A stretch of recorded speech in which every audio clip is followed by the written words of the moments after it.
The live TV, सच सबसे आगे। नमस्कार, द लाइव टीवी आप देख रहे हैं, आपके साथ मैं हूं आदित्य कुमार।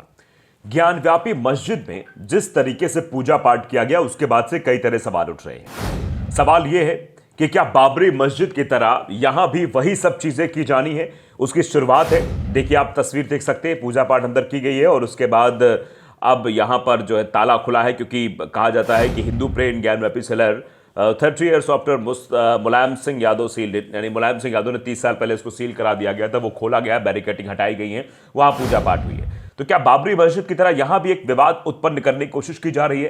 क्योंकि सुप्रीम कोर्ट ने बाबरी मस्जिद के विवाद में भी ये बात शायद कही थी कि वहां पर यह विवाद नहीं था, मतलब वहां मंदिर को तोड़कर मस्जिद नहीं बनाई गई थी, और यहां भी कुछ वैसा ही है। तो क्या एक उसी वे में सब कुछ चल रहा है जिस तरीके से राम मंदिर के वे में चल रहा था या बाबरी मस्जिद के वे में चल रहा था? पहले जो सील जगह रहती है उसको खोला जाता है, उसमें पूजा पाठ होती है, उसके बाद ताला लगता है, फिर धीरे धीरे चीजें शुरू होती हैं, फिर विध्वंस होता है। तो ये कयास लगाए जा रहे हैं। असदुद्दीन ओवैसी कई बार मंचों से कह चुके हैं कि कहीं फिर से वैसे ही विध्वंस की एक तैयारी तो नहीं की जा रही है जैसे अयोध्या में हुई थी, वैसे ज्ञानव्यापी मस्जिद को लेकर कराने की तैयारी काशी में हो रही है। क्योंकि राम मंदिर के मुद्दे को लेकर किस तरीके से भारतीय जनता पार्टी ने भुनाया था, इसका आरोप तो हमेशा से विपक्ष लगाता रहा और सवाल उठते भी रहे हैं।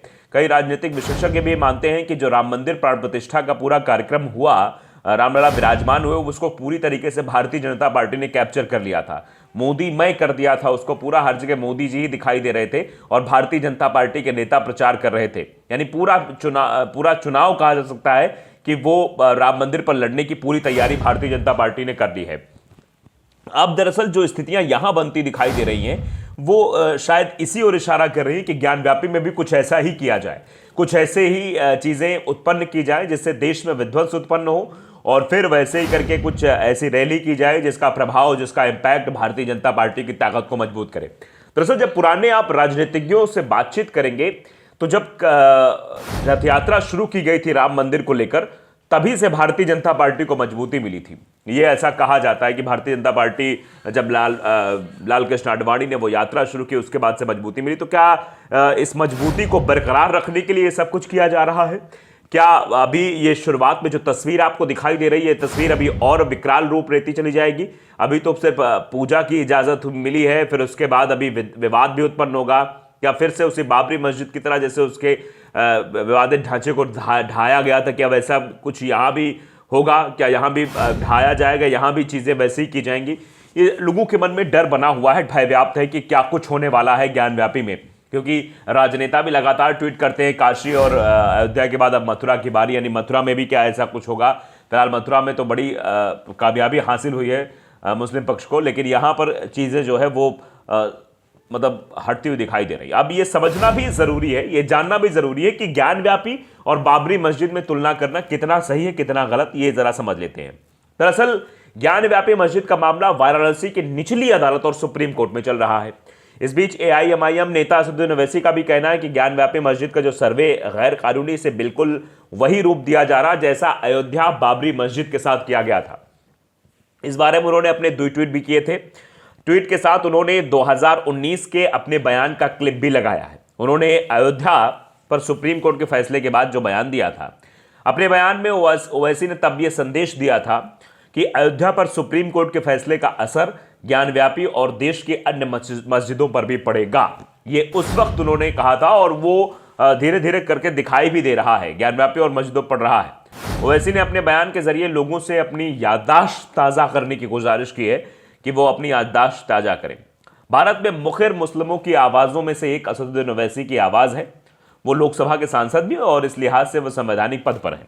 ऐसे में सवाल उठता है कि क्या बाबरी मस्जिद की राह पर ज्ञानव्यापी मस्जिद का मामला भी जा रहा है? क्या दोनों मामलों में तुलना करना सही है या गलत है? यह भी समझ लेते हैं। इस सवाल का जवाब ढूंढने के लिए बीबीसी ने इस पर रिसर्च की, 80-90 के दशक के पत्रकारों से बात की जिन्होंने उत्तर प्रदेश और केंद्र की राजनीति को करीब से देखा है, उनसे बात की।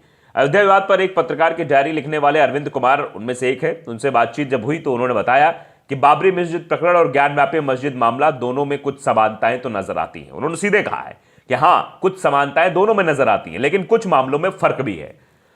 वो पहले दोनों के बीच अंतर के बारे में बात बताते हैं। उनके मुताबिक सबसे बड़ा फर्क तो यह है कि 1991 में केंद्र में कांग्रेस की सरकार थी और उत्तर प्रदेश में भाजपा की सरकार थी। उस वक्त देश भर में अयोध्या श्री राम जन्मभूमि पर मंदिर बनाने के लिए चल रहा आंदोलन अपने चरम पर था।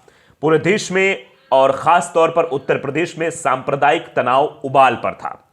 ऐसे में वक्त में तत्कालीन प्रधानमंत्री नरसिम्हा राव ने अपनी पहल कर 18 सितंबर 1991 में उपासना स्थल कानून बनाया।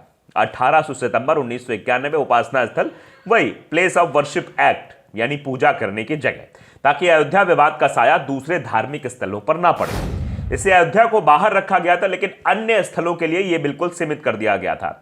यानी इसमें कहा गया था 1991 का जो कानून है, इस कानून में कहा गया था कि जो आजादी के बाद जैसी स्थिति में जो धार्मिक स्थल वो वैसी स्थिति में ही बने रहेंगे, उनमें कोई छेड़खानी नहीं होगी।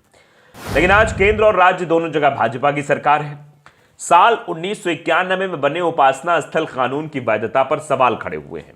2 साल से मामला सुप्रीम कोर्ट में है। केंद्र सरकार से कोर्ट ने जवाब मांगा है, लेकिन केंद्र सरकार ने अपना जवाब दाखिल नहीं किया है। इस लिहाज से देखें तो दोनों मामलों में बड़ा फर्क भी नजर आता है। अरविंद कुमार आगे कहते हैं, अयोध्या मामला जब कोर्ट पहुंचा था तब 91 का उपासना स्थल कानून अस्तित्व में नहीं था। 15 अगस्त 1947 तक जिस उपासना स्थल में जिस धर्म के लोग पूजा अर्चना करते थे, उसमें कोई परिवर्तन ना किया जा सके। 1991 का कानून इसी मकसद से लाया गया था।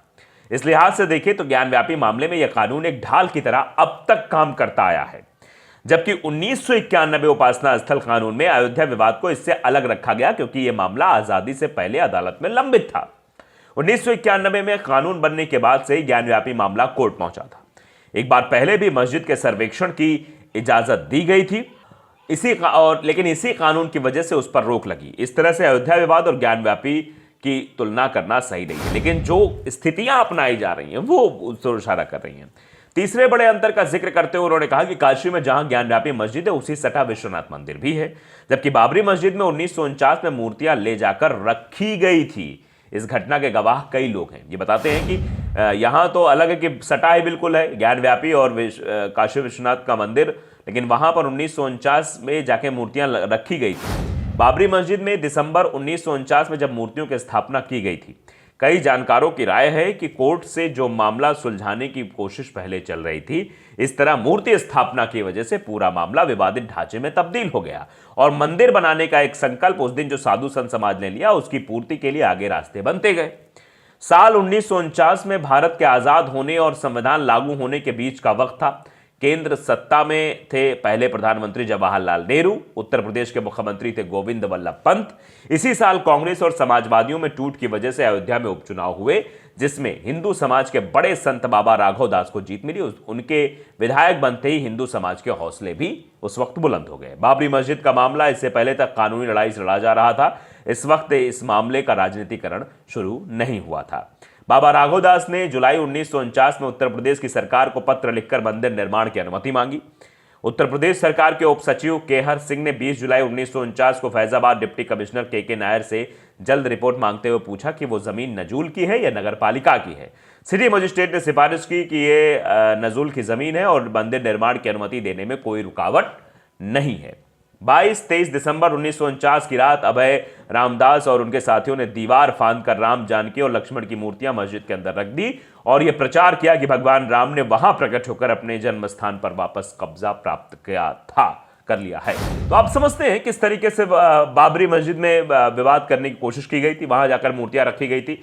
इसकी बात भी सामने आई है। तो आप समझ सकते हैं किस तरीके से इस मसले को भी उसी तरीके से हवा देने की कोशिश की जा रही है। द लाइव टीवी को अगर आपने सब्सक्राइब नहीं किया, जरूर करिए, बेल आइकन दबाइए ताकि सच खबर आप तक पहुंचती रहे। नमस्कार।